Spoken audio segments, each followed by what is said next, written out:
que são pessoas, e eu tenho isso como intenção para mim, espero que você também tenha isso como intenção para você, que é fazer o teu melhor naquilo que faz.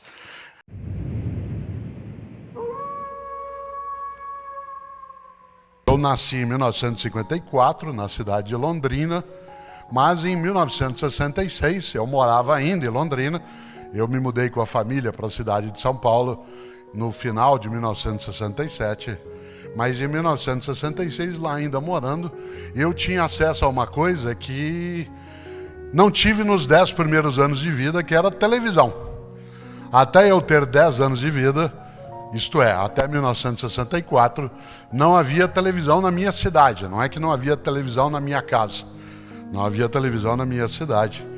E quando ela chegou, vocês imaginem, falar para alguém hoje de um mundo sem televisão não causa estranheza. Falar agora. Porque uma parte, como lembrou Pedro, não necessariamente no cotidiano, tem acesso ao mundo da informação, do entretenimento, por intermédio da televisão, embora outra parte o tenha. Mas em 1966, já existindo TV, né, na cidade de Londrina, meu avô Héctor, que morava no interior de São Paulo, foi morar conosco um tempo. Já viúvo, ele foi morar conosco. E ele nunca tinha visto um aparelho de televisão. E ao entrar em casa, na sala, estava ligada a TV. E ele ouvindo aquela voz e havendo uma disformidade entre a imagem e a voz, porque a voz saía num tom alto e natural, mas a imagem era pequenininha e em preto e branco. Você sabe que fazer coisas em preto e branco é muito mais complicado do que fazê-las coloridas, porque a realidade é colorida. Não é casual que uma parte de nós aprecie, por exemplo, a foto em preto e branco, porque ela é uma distorção daquilo que a gente, para as pessoas que enxergam com os olhos, daquilo que nós enxergamos.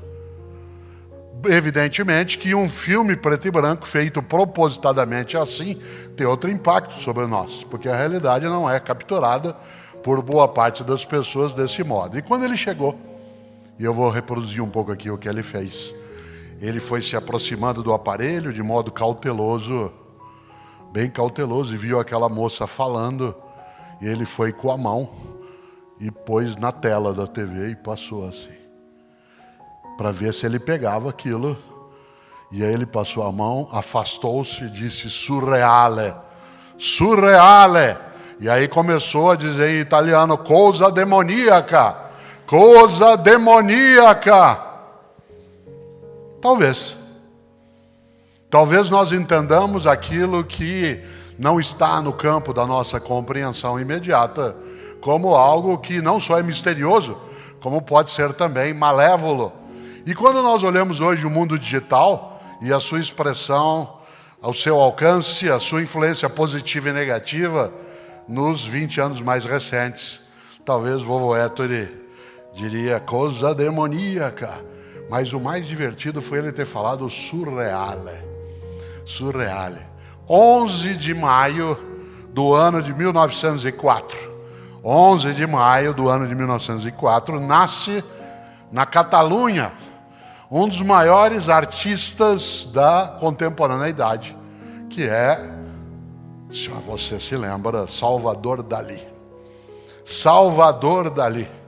Esse que é um dos grandes nomes do surrealismo, isto é, de uma concepção estética, um movimento literário, artístico, basicamente na Europa, entre as duas grandes guerras. Esse movimento que entendeu que era necessário na arte ir além do óbvio, ir além da realidade aparente, fazer da arte algo que não fosse mera reprodução da realidade. Isto é, não uma cópia do mundo, mas uma interpretação também da nossa imaginação, da nossa capacidade, que não era tirar a perfeição da natureza, mas construir uma concepção mais voltada para a visão humana.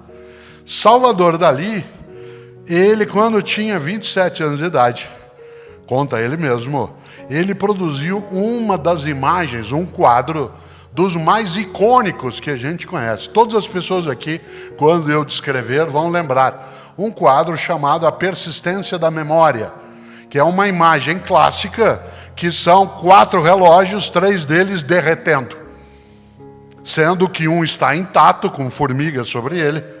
Toda vez que Salvador Dalí pintava formigas, ele estava falando de degeneração. Esse relógio intacto tem formigas e os outros 3, eles estão derretendo, um deles sob um galho seco de árvore. Pois bem, esse quadro magnífico, estupendo, ele foi pintado em 1931 pelo jovem Salvador Dalí, para ver se ele conseguia capturar numa imagem aquilo que a realidade sugere, mas não necessariamente é do modo como a gente enxerga. Esse quadro está hoje no MoMA, né, no Museu de Arte de Nova York, no MoMA, e lá está desde 1934. Algumas pessoas que já viram a imagem, alguns talvez já tenham visto ao vivo esse quadro. Eu nunca o vi ao vivo, mas já vi imagens dezenas e dezenas de vezes. E talvez nem suponham que esse quadro da persistência da memória, ele é pequeno de tamanho. Ele tem 32 por 22. É o tamanho um pouco maior que uma régua usual. Mas ele tem um impacto, porque o surrealismo, aquilo que vovô Ettore, surreale, é a ideia de algo que ultrapassa o óbvio, o imediato, que vai além.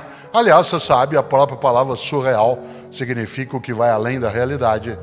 E todo o movimento surrealista, ele se deu em torno de uma ideia, a de que era preciso fazer com que o nosso inconsciente, isto é, nosso desejo, nossa imaginação, nossa criação, que ela fosse capaz, essa imaginação, de sugerir impulsos que não fossem, como eu disse antes, mera reprodução da realidade. Mas Salvador Dalí, que morreu em 1989, foi capaz de nos ensinar várias coisas, mas uma delas decisiva.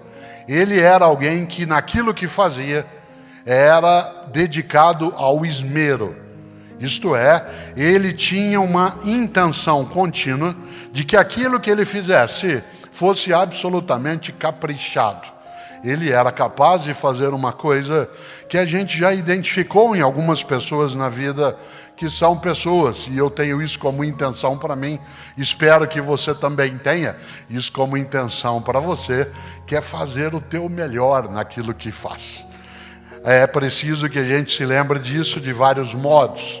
Uma das coisas boas é que quando você se contenta com o óbvio, isto é, quando você é incapaz de dar um passo, digamos, surreal, que vai além da evidência, que vai além do óbvio, você fica onde já estava.